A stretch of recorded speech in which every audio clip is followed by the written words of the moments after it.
Figuras de linguagem. Entendemos por figuras de linguagem ou figuras de retórica, retórica não mais vista somente como a arte de falar bem, como simples ornamentação da linguagem, mas entendemos como um conjunto de técnicas destinadas à organização do discurso. Esses discursos têm alguns objetivos a serem atingidos, tais como informar, convencer, emocionar ou enfeitar para refletir o poder criador da linguagem. São, portanto, ornamentos aplicados a uma linguagem comum, criando uma nova linguagem.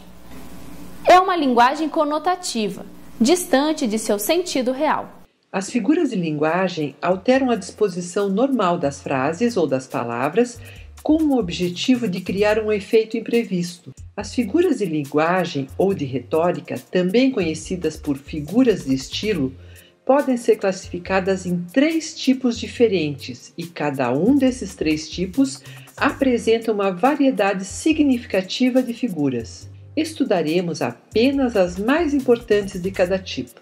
São elas: figuras de palavras. Elas dizem respeito à transmutação, à modificação do significado da palavra em virtude de uma comparação clara ou subtendida. São 4 as figuras de palavras: a metáfora, a perífrase, a sinestesia e a metonímia. A metáfora transfere o sentido de uma palavra para uma esfera que não é a sua, num processo de comparação entre 2 seres ou coisas que possuem características similares, com a finalidade de ressaltar um deles. É o que se costuma chamar de figuras de similaridade. O resultado é a transformação do sentido, determinado pelo encontro dos 2 termos. Há mais de uma maneira de se criar figuras por similaridade. Metáfora propriamente dita, a comparação realizada tendo em vista um ou mais traços comuns entre 2 elementos. Vejamos, não relatou aos amigos os seus negros sonhos. Comparação apresenta obrigatoriamente os elementos gramaticais comparativos, com, tal qual, assim como. Por exemplo, o seu coração era tão negro quanto um carvão. Prosopopeia, atribuição de um ou mais traços animados a um elemento inanimado. Veja, mãe, olha a chuva com raiva. Catacrese, designa o emprego impróprio de um termo no lugar de um específico. Isso ocorre por analogia ou por comparação, como pé de mesa, asa de caneca, bico de bule. Perífrase, designa os seres através de uma de suas qualidades. Por exemplo, o rei dos animais foi mais um a deixar o circo. A sinestesia designa a transferência de percepção de um sentido para outro, ou seja, é a fusão num só ato perceptivo de 2 sentidos ou mais, como visão e audição, paladar e visão. Veja um exemplo. A cor cantava-me nos olhos. Vemos aí a função da sensação visual de cor e a sensação auditiva do verbo cantar.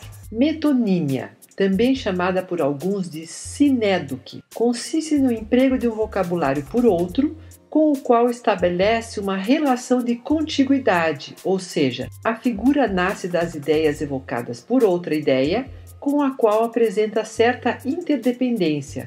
Trata-se de metonímia quando trocamos o autor pela obra.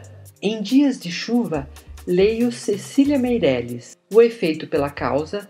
Nem sempre cabelos brancos são sinais de amadurecimento. Nesse caso, cabelos brancos está no lugar de velhice. Continente pelo conteúdo. O Brasil se alegrará com o resultado das pesquisas. Ou seja, Brasil está no lugar de brasileiros. O abstrato pelo concreto. A velhice anda de mãos dadas com o passado. Velhice no lugar de velhos. O singular pelo plural.